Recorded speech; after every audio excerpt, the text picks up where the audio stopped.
Yes, I'm extra. Hello, it's Miley, and today we are celebrating Dame Pat McGrath's birthday. Happy birthday, Pat! Yes, hey girl. I pretend we're besties. So, you know how a lot of people who buy Pat McGrath are like, oh my god, I'm so over the pink. I'm not one of them. I love pink. I love pink. Okay, love it. So I know a lot of creators are like over Pat and her pink. I can't get enough. And so today it is all things divine with the Divine Rose 1 and 2. This makes me so excited. Okay, Divine Rose 2 is the first Pat McGrath palette that I bought not even a year ago. And then I kind of just kept buying them. Okay, but it was my birthday in July 29th, just in case you want to remember that. And I was like, you know what? I should treat myself. We're like still in the middle of the panini and like quarantining and such. And so I was like, I'm going to buy myself a Divine Rose 2 palette. And then the rabbit hole, girl, I just fell face first down it, and I'm okay with it. So I want to show you the Divine Rose palettes 1 and 2, and then I will just go ahead and do a look. As typical, I have not decided what look I'm gonna do. I'm just gonna try to get some inspiration for the dame's birthday. Okay, yeah. So let's start with Divine Rose 1. This is one of the more recent Pat McGrath purchases I made, actually, because I wasn't sure that I would like it. Like, I know I love pink, but this one was like, I was like, oh, it's okay, I guess. Like, maybe.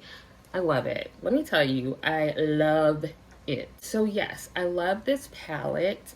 I didn't realize, like, how much I would use it or could use it. I was sort of thinking, oh, it's like neutrals and stuff, and I'm just like not always a neutral person in personality and in color, but I love it. Like, you can use these. I feel like this is probably one of her most wearable, like work friendly, if you're in an office environment, palette. I mean, I've been known to wear like bright green eyeshadow with wing liner and like super duper extra lashes to work. So, but I do think this is like, you know, for real, you can go ahead and wear this to work. So that is the first one. And Divine Rose 2, the first Pat McGrath palette I bought. I wore it on my birthday, which is July 29th. Is, you know, same black lacquer packaging. And then here is the palette. Now, Sextra Terrestrial. Like, girl, come on. I have been all up in that color. Come on. Come on. It's gorgeous. Okay? Okay, so I figured I would go ahead. Let me try not to show you my treats. It's not your birthday.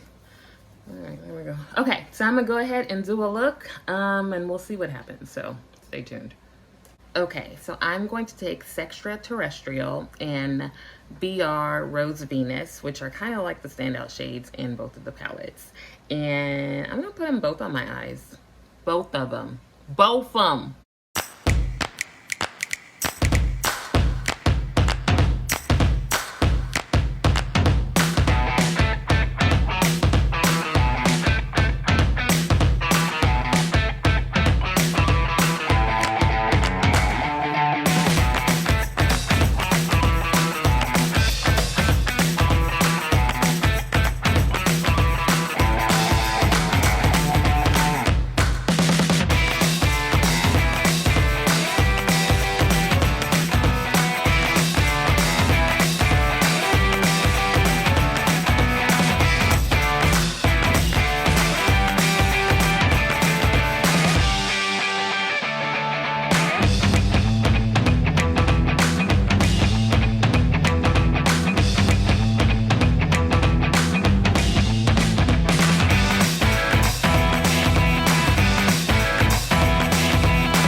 they're not done, but they're done for now. I am going to go in and put on the rest of my makeup, my foundation, concealer, all that jazz, and I will be right back. Okay, I'm coming back with the next Pat McGrath product that I'm going to use, and that is her under eye setting powder. I already did my foundation and concealer, and I'm picking up the under eye setting powder in the shade Deep. Sometimes I use the yellow shade, which is her newest, and sometimes I use Deep. The yellow one does a good job of brightening, but I really just want to have more focus on the eyes today and not just like a super bright face. So I'm going in with Deep, and I'm taking this Wayne Goss brush. It's called the Air Brush. I really like it for under eye setting. It's pretty much the only thing I use it for. And even with the shade Deep, there is a bit of brightening, but just not as much as the yellow shade. One thing that is really cool, I think, is that I've seen people with various skin tones using the yellow shade. So I really love that it seems pretty universal. So I have set the under eyes and other areas that I placed the concealer. I've put on a bit of contour from Danessa Myricks, and now I'm going to go into one of the Divine blushes. I'm gonna go into Electric Bloom. This is the newest shade that I have of the powder, or I'm sorry, the blush. Originally, I got Paradise Venus and Desert Orchid. I ended up returning Desert Orchid because I really wanted to get Electric Bloom. So I'm taking that on a repper number 24.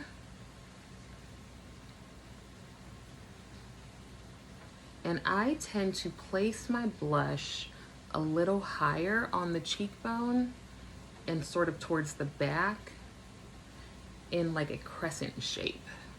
Okay, so last Pat McGrath product I'm going to use is the Divine Rose highlighter.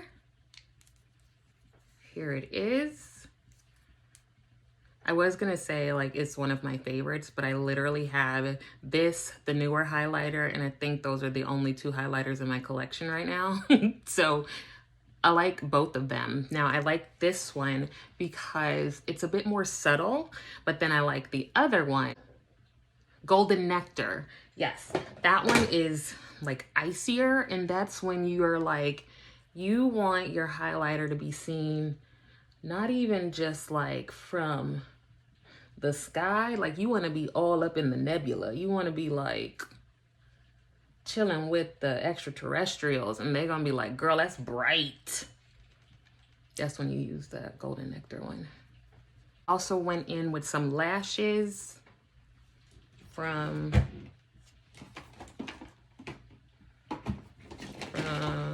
I think these are House of Lashes lashes. They might be Boudoir Light. Are they? Girl, I don't know. I'm sorry.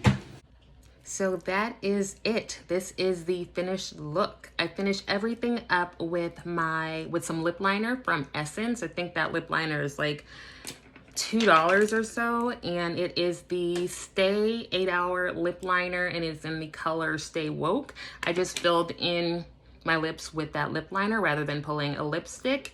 And what else did I do? I dusted some Charlotte Tilbury Airbrush Flawless Finish in number 4 all over my face, and here we go. Hope you like it. Hope it helps. Thank you for watching. I really appreciate it.